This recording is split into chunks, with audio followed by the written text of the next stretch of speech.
Hey, those of you that are considering going into the food truck business or food trailer business, I've got a great deal for you.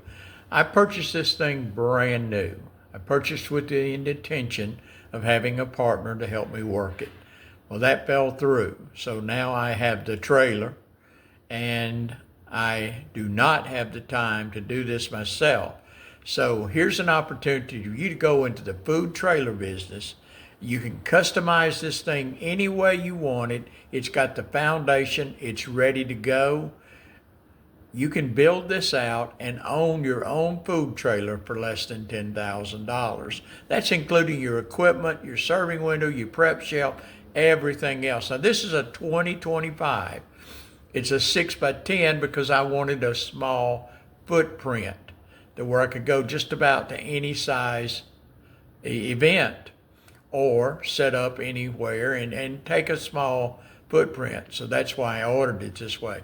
It does have stabilizer jacks. It has a roof vent. More importantly than anything, it is insulated throughout the walls and the ceiling. It's absolutely, like I said, ready to go. You can't go wrong in it. All I want is $6,800. That's what I have in the trailer. Not counting a few little extra things that I have, but it's a great deal. You could not buy this trailer anywhere else for that kind of money now. The prices have gone up. And remember, my price does include tax.